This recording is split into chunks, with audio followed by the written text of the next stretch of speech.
எவ்வளோ நேரம்? என்ன ஓபிஎஸ்ஸா என்ன? விஷாலா? டடன் டடன் டன் டடன் டடன். சொல்லுங்க. அது என்ன மோதிரம் தங்கமா? ஆ, எவ்வளோ வரும்? எவ்வளோ வாங்குனீங்க? எவ்வளோ வாங்குனீங்க? அது வாங்கலை, கொடுத்தாங்க. எவ்வளோ வரும்? ஒரு 30,000 வருமா? தெரில. 30,000 வரலாம். 2 ரூபாய்க்கு தரீங்களா? ஏங்க 30,000 நீங்கள் வந்து மோதிரத்தை வேல்யூ சொல்லிட்டு 2 ரூபாய்க்கு தரீங்கன்னா எப்படிங்க தருவாங்க? சட்டை எவ்வளோ? சட்டை ஒரு ஒரு 500 நினைக்கிறேன். 20 ரூபாய்க்கு தரீங்களா? ஏன் 500 சட்டை 20 ரூபாய்க்கு கேட்குறீங்க? 30,000 மோதிரத்தை 2 ரூபாய்க்கு. ஸ்பெக்ஸு எவ்வளோ வரும்? இப்போ என்ன அது கம்மியாக கேட்க போகிறீங்க அதானே? சொல்லுங்க, எவ்வளோ சொல்லு, சும்மா சொல்லு. ஸ்பெக்ஸு 600 ஒரு 40 ரூபாய் அப்படிலாம் தர முடியாதுங்க. தர என்ன முடியாதுல்ல? என்ன சொல்ல வரீங்க? தர முடியாதுல்ல? முடியாதுங்க. அப்ப 100 கோடி ரூபா சொத்தை மட்டும் 2 கோடி ரூபா அபக் பண்ணிட்டு போவீங்க? எப்படி பிடிச்சனா? ஹலோ, அது வந்து சார்பதிவாளர் இதில் வந்து நிறைய எப்பவுமே வந்து government guidelines value. Hello, government பண்ணிக்கிட்டு இருக்க இல்லைங்க. ஆட்சியில ஹலோ, கவர்மெண்ட் கைட்லைன்ஸ் வேல்யூவில் என்ன இருக்கோ அதுக்கு தான் ரெஜிஸ்டர் பண்ணுவாங்க. Proof, I need proof. Government கைட்லைன்ஸில் ஒரு உருட்டு, அந்த உருட்டை கொண்டு வந்து கொடுங்க. அம்மா இங்கிலீஷில் ஒரு 4 வார்த்தையை சொல்லிட்டா மட்டும் நல்லது நடந்துடாது. யாதவன் ஐயா, அந்த 98 கோடி கூட கணக்கு சொல்லிடலாம். ஆனால் நீங்கள் ரகுவரன் வயசில் ஒன்று பேச எனக்கு எப்பயாதான் பரவாது. அந்த காசை கூட திருப்பி சொல்கிறேன். தவறு நடந்துருச்சு முதலாளி, தவறு நடந்துருச்சு. தவறா ஊழலா? தவறு ஊழல் என்பது நிரூபிக்கப்பட்டால் தான். இது ஒரு தவறு நடந்திருக்கு, அதை சரி செய்வாங்க. நீங்கள் அப்படிலாம் சொல்லுங்க. இல்லை, தப்பு நடந்துச்சுன்னா பெத்த அப்பாவே வந்து கோவப்படுவாங்கல்ல. ஆமாம். இல்லைப்பா இந்த மாதிரி தப்பு நடந்துச்சு, அப்பா கண்டிக்க மாட்டாரா? அப்பா கண்டிக்க மாட்டார். அப்பா எப்படி? அப்பாவுக்கு தொடர்பு. ஹலோ, அப்பா வேற கட்சியில் இருக்கார், அப்பா எப்படிங்க கண்டுபிடிப்பார்? அப்படி அப்பா யார் தெரியும்ல? நான் சொந்த அப்பா சொல்கிறேன். சொந்த அப்பா இப்போ எங்கே இருக்கிறாரு? பையனு ஆனந்த் வந்து ஏமாத்திட்டார். எங்கள் சேவை உங்களுக்கு பிடித்திருந்தால் லைக், ஷேர் பண்ணுங்க. எங்களுக்கு உதவணும்னு நினைச்சா பக்கத்தில் இருக்க QR கோட் மூலமா உதவி செய்யுங்க. நன்றி. என் பையன் ஆனந்த் ஏமாத்திட்டாப்புல அப்படிங்கிறது தான் எனக்கு வருத்தமா இருக்கு. எனக்கும் அது. ஆனால் மொட்டராஜேந்திர வாய்ஸ் வருது. அதை நீங்கள் இந்த வாய்ஸை நீங்கள் வந்து சத்தமாக பேசுனா அது முட்டராஜேந்திரன் வாய்ஸ், ஓ சைலண்டாக பேசுனா அது எஸ்ஏ ராஜேந்திரன். அவ்வளோதான் வித்தியாசமா? அவ்வளோதான் வந்துருச்சு. இது அஸ்கி வாய்ஸ், இது அந்த வாய்ஸ், இது அந்த வாய்ஸ் இல்லை. சொல்லுங்க. அதெல்லாம் ஒன்றும் இல்லை, தவறு நடந்து விட்டது, திருத்திக் கொள்வார்கள். அதில் என்ன இருக்குது? சரி, இப்போ குதிரை பேரம்லாம் நடக்கிறதே இல்லை, எல்லாம் சைலண்ட் ஆகிட்டீங்க. அடிச்சாட்டி பயம் வந்துருச்சா என்ன? ஆல்ரெடி தான் நடக்கவே இல்லையே. ஆல்ரெடி குதிரை பேரங்கிறது நடக்கவே இல்லை. அதனால இப்போ கடைசியாக ஒரு பாஸ்கர்ஸ் சேர்ந்தாங்களே, பாஸ்கர்ஸ் ராஸ்கல்ஸ், இது பாஸ்கர்ஸ். அவர் வந்து வெளியில வந்து பிரஸ் மீட்ல சொல்றாரு. ஓ, நீ விராலிமலையும் கரூர் சேர்ந்த அந்த Vijayabaskar squares B squares. Hello, அவங்கெல்லாம் தானா வந்தவங்க யாரும் இல்லையே. அவர் பிரஸ் மீட்ல வந்து எங்களை தாவேக்கு அப்ரோச் பண்ணுன்னு சொல்லியிருந்தாரு. ஹலோ, அவர் என்ன வேணாலும் சொன்னாங்க. அவங்க வந்து ஆல்ரெடி வந்து அவங்க 2 பேர் மேலே கேஸ் இருக்கு.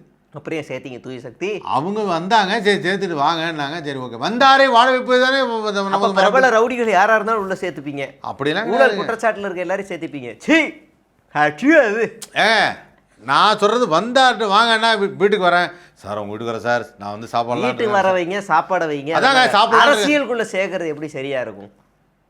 அது ஒரு எக்ஸாம்பிளுக்கு சொன்னேங்க. நான் வந்து சொல்றேன், இது வந்து திட்டமிட்ட ஒரு தீய சக்தி. பாஜகவோட அதிக பாலியல் குற்றவாளிகள் உங்க கட்சியில இருக்காங்க. யார்? எச் ராஜாவா? பாஜகவோட அதிக குற்றவாளிகள் கேட்கணும். எச் ராஜாவுக்கெல்லாம் வந்து இப்போ விஜய் அவர்களை திட்டுவதற்கு என்ன உரிமை இருக்கிறது? ஜோசப் விஜய்னு பட்டம் கொடுத்ததே அவர் தானே. ஜோசப் விஜய் அவர் தான் கண்டுபிடிச்சு வெளியே சொன்னதே அவர் தானே. அதான் அவருக்கு என்ன அதில் இது கோவம்? அவர் ஒரு மூத்த அரசியல்வாதி, பல தேர்தலில் தோல்வி சந்திச்ச ஒரு மகான். என்னங்க மூத்த அரசியல்வாதி முத்தன அரசியல்வாதின்ட்டு நான் அதெல்லாம் சொல்லவே இல்லை. எப்படியா இருந்தாலும் இன்னொருத்தரை பற்றி எப்படிங்க தவறாக சொல்லலாம்? எப்படி சொல்லலாம்? சொல்லலாமா? அது மாதிரி பேசலாமா? தமிழ்நாடு முதல்வரை பற்றி பேசும்போது ஒரு மரியாதை வேணாம், நாகரிகம் வேணாம்? பெருசாக பேச வந்தீங்க. என் வாயில தான் வந்துட போகுது அப்படின்னு முதலமைச்சர் பேசலாமா? என்ன டாஷ் அப்படின்னு பேசலாமா? அதாங்க, என்ன பார்த்தா என்ன அப்படி தெரியுதா முதலமைச்சர் பேசலாமா? என் வாயில் தான் வந்துட போகுதுன்னா வாந்தி வர்றதா இருக்கலாம், வதந்தி வரதா இருக்கலாம், உடம்பு சரியில்லாமல் இருக்கலாம். வதந்தி வரதா இருக்கலாம். வாந்தி கரூர்ல தான். பேசின எல்லாமே வதந்தி. ஒரு உடம்பு சரியில்லைங்க, நாளைக்கு வாயில் தான் வந்துட போகுது அப்படின்னா உடம்பு சரியில்லைன்னா வாயில தான் வந்துட போகுதுன்னா எடுக்க வேண்டியதான். பின்னாடி மலையாளத்துக்காரு பிடிக்க அப்படின்னு பிடிக்க போறாரு மலையாளத்துக்கார் பாடி கார்டு. மலையாளத்து பாடி. ஓ அவரா? அதெல்லாம் நீங்கள் பெருசாலாம் சொல்ல முடியாது. நல்லா கேட்டுங்க, வாயிலேருந்து வாந்தி வந்துடும் அப்படிங்கிறதுக்காக சொன்னேன். அப்புறம் என்ன டேஷுங்கனால அந்த இடத்த ஸ்கிரிப்டில் எழுத மறந்துட்டாங்க, அதனால் என்ன டேஷ் அப்படின்ட்டார். அதுதான் இப்போ குட்கா வச்சு சரியா பிரிண்ட் ஆகல. சரி, ஒரு குட்கா வச்சுருந்தாரு, ஒரு 5 பாக்கெட் வச்சுருந்தாருன்னு ஒரு காரணத்துக்காக ஒரு அரெஸ்ட் பண்ணி இன்றைக்கி வந்து அவர் உயிரோடவே இல்லை. ஆனால் 120 கிலோ, அதாவது 5 பாக்கெட் வச்சுருந்தவர் இன்றைக்கி உயிரோடு இல்லை, போலீஸே அடிச்சு கொண்டாங்க. 120 கிலோ கஞ்சா வச்சுருந்த தாவேக்கா நிர்வாகிக்கு ராத்திரியோட ராத்திரியாக பெயில் கிடைக்குது. How it's possible? இது கஞ்சாவா என்பதை ஆராய்ச்சி செய்து கொண்டிருக்கிறார். கஞ்சா இல்லை, குட்கா. குட்காவா என்பதை ஆராய்ச்சி செய்து கொண்டிருக்கிறார்கள். குட்கா எப்படி இருக்கும் எனக்கு தெரியாதுங்க. அதை வந்து 120 கிலோனா அது எல்லாத்தையும் செக் பண்ணல. இப்போது நம்ம பணக்கட்டு இருக்குது, சினிமாலெல்லாம் வந்து மேலே மட்டும் 500 நோட்டு வச்சு அடியெல்லாம் ஒயிட் பேப்பர் வச்சு கீழே ஒரு 500 நோட்டு வைப்பாங்க, அந்த மாதிரி வைப்பாங்கல்ல, அந்த மாதிரி இருக்கலாம் இல்லையா? அதனால் வந்து அதை ஆராய்ச்சி செய்வாங்க. இங்கே வந்து அப்படி இல்லை, 5 தான், 5மே குட்கா. அப்போ அந்த 120 கிலோவில் வந்து மேல் பாக்கெட் மட்டும் தான் குட்கா, மீதியெல்லாம் புயலை பீடி இலை இருக்கலாம். நீங்கள் அதை எப்படி சொல்ல முடியும்? சரி, இப்போ அந்த சேலம் ஓதியூர் அந்த ஊரில் அம்பேத்கர் சிலையை ஏன் மறுபடியும் தகர வச்சு மூடி மறைச்சிங்க? பாதுகாப்பு. அம்பேத்கர் பாதுகாக்கப்பட வேண்டும். இந்த இந்திய அரசியலமைப்பு சட்டத்தை எழுதி நம்மளை பாதுகாப்பாக வாழ வச்ச மனுஷனுக்கு பாதுகாப்பா? சிலைக்கு எதுக்கு பாதுகாப்பு? ஆமாங்க, பல பேர் வந்து மறைச்சு நிற்கணும், 2 போலீஸை பக்கத்தில் போட வேண்டியதானே? நான் சொல்கிறது என்னென்னா, பல பேர் வந்து அந்த மாதிரி ஒரு சிலை இருக்கும்பொழுது அதை வந்து நம்ம ஊரில் இந்த சிலை உடைக்கிறதுங்கிறதே ஒரு இதுவாக பண்ணுவாங்க. அப்புறம் வேறுண்டே கல்லூட்டிடுவாங்க, இது மாதிரிலாம் பண்ணுவாங்க. ஒரு பாதுகாப்பு கொடுக்க வேண்டும் என்ற காரணத்திற்காக அதுக்கு வந்து அந்த சிலையை அவுத்து வச்சுட்டு வெளியில் 2 போலீஸை போட வேண்டியதானே? அப்புறம் அந்த போலீஸ் மேலே அடிச்சுட்டுல போயிடுவாங்க. அடிக்க வாங்கட்டும். காவல்துறை அதிகாரிகள் வந்து கட்டண எண்ணிக்கையில் குறைவாக இருக்கிறார்கள். அதனால் வந்து அவங்களுக்கு அந்த மாதிரி வேலைலாம் கொடுக்க முடியாது. அதனால் அது ஒரு தகரம் வச்சு மூடியிருக்காங்க. அப்போ எல்லா சிலையும் மூட வேண்டியதானே? அந்த சிலைக்கு ஒரு பிரச்சனை, அதனால் மூடிருக்காங்க. சேலத்தில் மட்டும்தான், மற்ற இடத்துல நம்ம முடியல.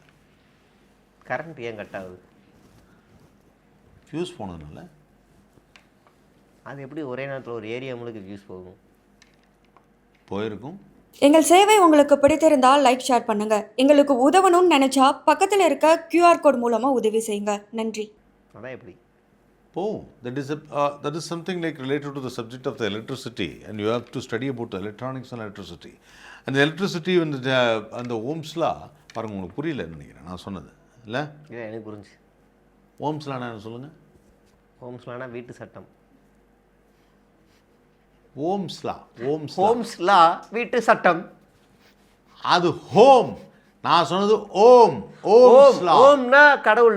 ஓம் சரவணபவ. ஓம் லா.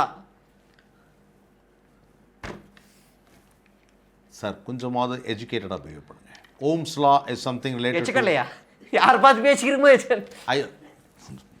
Education is important. Ohm's law என்பது ஐயோ அது எலக்ட்ரிசிட்டி சம்மந்தமாக தான் வரும். அது சம்மந்தப்பட்ட ஒன்று. According to that law, that one time all you know about the Kepler's law? It comes from 5 mark in 10th standard. Kepler's law. அது என்ன லா அது? Only I know the 5 mark essay in 10th standard Kepler's law. அது தெரில. அது எனக்கு தெரிஞ்சது அது இல்லை. எனக்கு ஓம்ஸ் லா தெரியும். பார்த்தீங்களா? ஓம்ஸ் லா உங்களுக்கு உங்களுக்கு சக்கிலா கூட தெரியும். சார் நீங்கள் டாபிக் விட்டு வர போகிறீங்க. கரண்ட் கட் ஆனதுக்கும் அதுக்கும் எந்த சம்மந்தமும் அப்போ அதான் கேட்குறேன், கரண்ட் கட் ஆச்சுன்னா ஏன் காணோம்? That is because of the Ohm's law and all the fuse carrier gone and all the wires. Yes, the same problem is facing the same Harry Potter also. Harry பாட்டரா? அதெல்லாம் இல்லை, நீங்கள் தவறாக நினச்சிக்காதீங்க. சரி செய்யப்படும். தவறு நடக்கிறது சகஜம்தான், சரி செய்யப்படும். இந்த பள்ளி மாணவர்கள் கையிலலாம் எப்படி கத்தி போகுது? ஒருத்தர் குத்திக்கிற அளவுக்கு இன்றைக்கி நடந்துக்கிட்டே இருக்குது. பள்ளி மாணவர்கள் வீட்டில் இருந்து தானே வராங்க. வீட்டில் கத்தி இருக்கும் இல்லையா? பட்டா கத்தி எப்படி வீட்டில் இருக்கும்? அவங்க அப்பா பட்டறைக்கு எடுத்துகிட்டு போகிறதுக்காக வச்சுருக்கலாம். ஏங்க அவங்களாம் வந்து இப்போ நீங்கள் எந்த ஏரியாவில் சொல்கிறீங்க? எந்த ஏரியாவில் அந்த பள்ளி மாணவர்கள்? எந்த ஏரியாவில் சார் பள்ளி மாணவர்கள்? சொல்லுங்கள், சொல்லுங்கள். எந்த ஏரியாவில் பள்ளி மாணவர்கள்? 2 பள்ளி மாணவர்களிடையே மோதல். சிவகங்கை மாவட்டம் மல்லல் அரசு மேல்நிலைப் பள்ளியில் 12ஆம் வகுப்பு படிக்கும் +2 மாணவர்கள் கத்தி குத்து.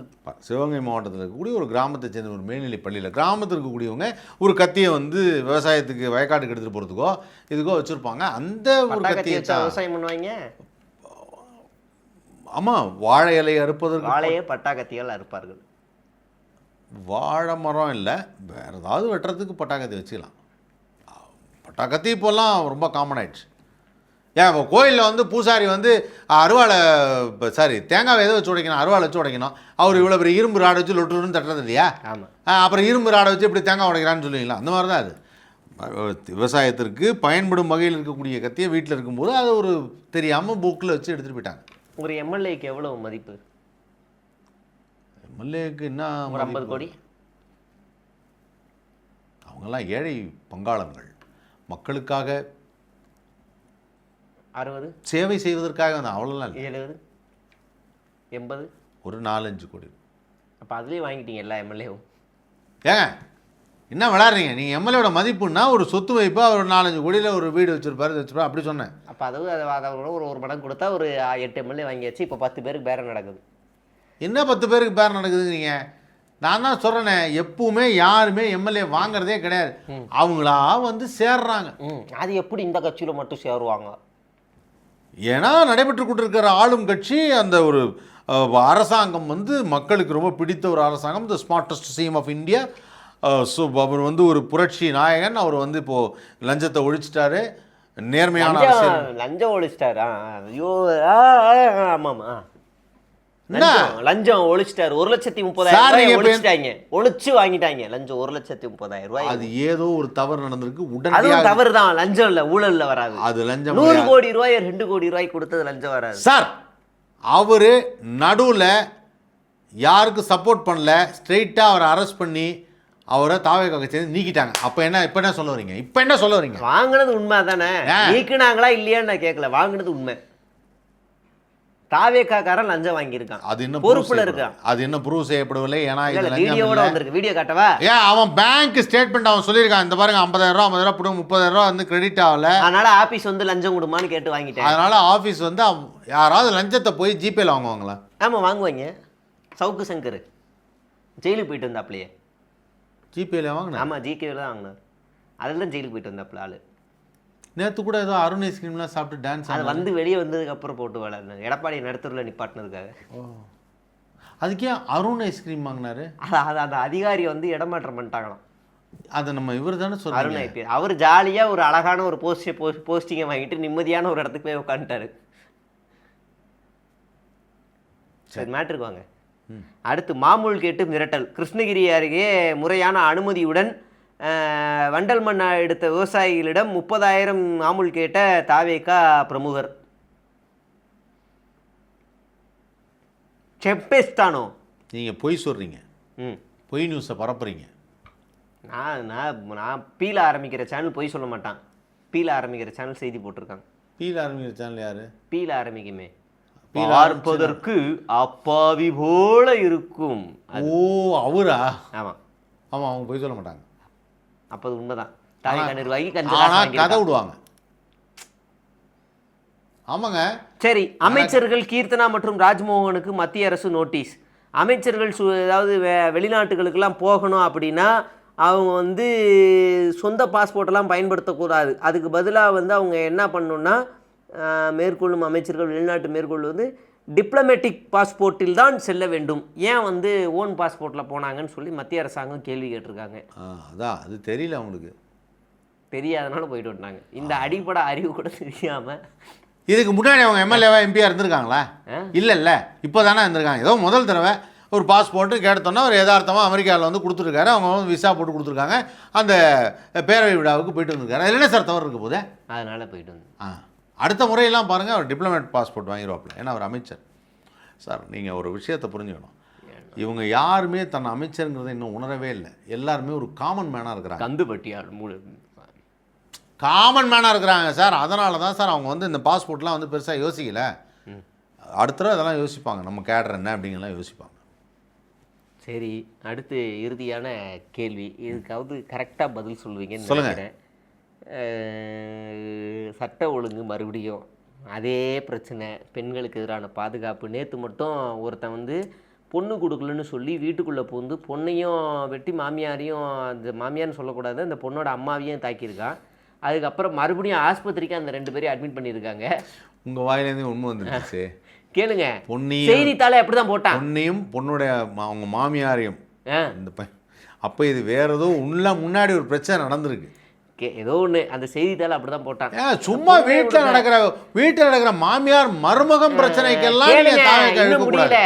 அது வந்து அந்த பொண்ணு ஆஸ்பத்திரி போயிருக்கு, வெட்டு வாங்கிட்டு ஹாஸ்பிட்டல் ட்ரீட்மெண்ட் இருக்காங்க. ஆஸ்பத்திரி போய் மறுபடியும் கொலை பண்ணிருக்கு. இது ஒண்ணு. அப்புறம் அப்ப அந்த அப்பனா ஏதோ நடந்திருக்கு, ஏதோ ஒரு வன்மமான ஏதோ சம்பவம், ஏதோ ஒன்று ஒரு பக்கமாக பாதுகாப்பு இல்லை. அதே மாதிரி பொண்ணை காணாமல் போயிடுச்சுன்னு சொல்லி போலீஸ் ஸ்டேஷனில் கம்ப்ளைண்ட் கொடுத்தா எடுக்க மாட்டாங்கன்னு அர்த்தராத்திரியில் போலீஸ் ஸ்டேஷன் வாசலில் உருண்டு அம்மா அழுகுது, என் பொண்ணை காணும். பெண்கள் என்ற பெயரில் அராஜகம் செய்பவர்களை தாவேக அரசு பாதுகாக்காது. பெண்களுக்கு பாதுகாப்பு. யாரை சொல்கிறீங்க? ஏன்னா அவங்க பெண்கிற போறையில் வேற யாராவது அவங்க தவறு செஞ்சிடலாம். அதனால் ஒட்டுமொத்த பெண்களை நீங்கள் தவறு சொல்லாதீங்க. அவங்களுக்கெல்லாம் பாதுகாப்பு. பெண்களை சொல்லலை, என்னோட பொண்ணை காணோம் கண்டுபிடிச்சி கொடுங்கன்னு சொல்லி போலீஸ் ஸ்டேஷன் வாசலில் வந்து ஒரு அம்மா உருண்டு அழுது, என் பொண்ணை எப்படியாவது கண்டுபிடிங்கன்றாங்க. ஏங்க என்னதான் நடக்குது இந்த ஆட்சியில்? பெண்களுக்கு பாதுகாப்பு இருக்கா இல்லையா? எனக்கு தெரிஞ்சு இந்த சமீப காலத்தில் ஏன் அவன் கண்டுபிடிக்க சொல்லியிருக்காங்க, கண்டுபிடிப்பாங்கல்ல. எவ்வளோ நாள் 4 நாள் ஆயிடுச்சான் பொண்ணு காணாமல் போய். ஒரு முறையான, அதாவது ஆறுதலுக்காவது ஒரு வார்த்தையாவது சொல்லலாம். ஏப்பா அப்படியெல்லாம் ட்ரீட் பண்ணால் எப்படி? ஆறுதல் தானே சொன்னோம். கவலைப்படாதீங்கம்மா. நீங்கள் வேணாம், நீங்கள் யார் சொல்கிறதுக்கு? போலீஸில் சொல்லணும்.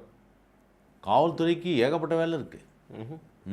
ஒரு பொண்ணு காணாமல் போயிடுச்சுன்னா, நான் பார்த்தேன் ஒரு படத்தில், உடனே அவர் வந்து வாங்க அந்த சிசிடிவி எடுங்கண்ணா, அந்த சிசிடிவி அது உள்ள அந்த கிரவுண்டில் எகிரி செக் பண்ணுங்கன்னா ஐடி கார்டு இருக்குது, உடனே பாருங்கண்ணா அப்படின்னு சொல்லிட்டு அடுத்த நாளே வந்து, சார் இந்த பண்ணது யாராக வேணா இருக்கலாம் சார், அவனா இருக்கலாம், இவனா இருக்கலாம், உங்கள் அண்ணன் இருக்கலாம், அவங்க அண்ணன் விஜயகுமார் இருக்கலாம், அப்படியெல்லாம் பார்த்த போலீஸெல்லாம் நான் பார்த்துருக்கேன். இங்கே என்ன கிளிக்கிறாங்கன்னு தெரியலையே. அந்த மாதிரி எந்த போலீஸை பார்த்து? நான் தான் சொல்லிட்டேனே, விஜயகுமார் கூட இருக்கலாம். சரி, நீங்கள் ஒரு சினிமாவை பார்த்துட்டு அதை ரியல் நினச்சி நம்பி வாழ்ந்துட்டீங்க. அப்படி தானே பாதி பேர் ஓட்டை போட்டுருந்தீங்க, நாசமாக போயிருக்காங்க. மறுபடியும் சொல்கிறேன், மக்கள் ஒரு பொறுப்பான ஒரு விஷயத்தை தேர்ந்தெடுத்துருக்குறாங்க. மக்களை தவறு சொல்லாதீங்க. எங்கள் சேவை உங்களுக்கு பிடித்திருந்தால் லைக் ஷேர் பண்ணுங்க. எங்களுக்கு உதவணும்னு நினைச்சா பக்கத்தில் இருக்க QR கோட் மூலமா உதவி செய்யுங்க. நன்றி. அப்படிலாம் சொல்லாதீங்க. எப்போ ப்ரெஸ் மீட் கொடுப்பாரு? அப்போ இவ்வளோ பிரச்சனைக்கு எப்போ ப்ரெஸ் மீட் கொடுப்பாரு? அவர் தான் படம் நடிக்கிறதே இல்லையா, அவர் எதுக்கு ப்ரெஸ் மீட் கொடுக்கணும்? ஓ, கிளைமேக்ஸ் ப்ரெஸ் மீட் வந்து படத்தோட கிளைமேக்ஸில் தான் அவர் கொடுப்பாப்புல. கத்தி ஒரு ஆடியோ லான்ச்சு படம் நடிச்சது தான் அவர் ப்ரெஸ் மீட் கொடுக்கலாம். இப்போ எதுக்கு அவர் ப்ரெஸ் மீட்? நாட் இப்போயே ஒரு படம் தான் நடிச்சுக்கிட்டு இருக்காரு, சிஎம்ன்ற ஒரு படத்தில் இல்லையா?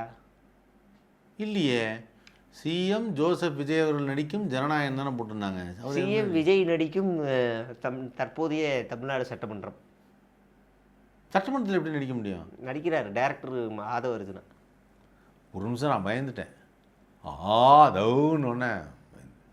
சரி, ஆதவ அர்ஜுனா டைரக்ட் பண்ணுறாரா? அப்படிலாம் நீங்கள் தப்பாக புரிஞ்சுட்டு இருக்கிறீங்க. சரி, எதுவாக இருந்தாலும் மக்களுக்காக நலப்பணிகளை செய்வது தொடர்ந்து செய்து கொண்டு தான் இருப்பார்.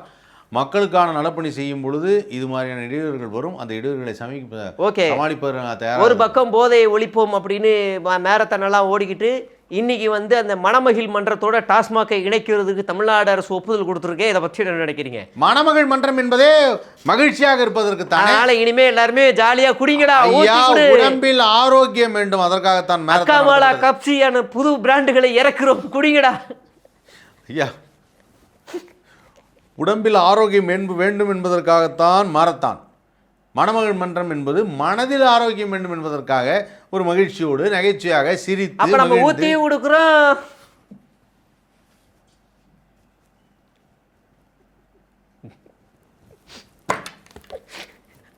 நன்றி, வணக்கம்.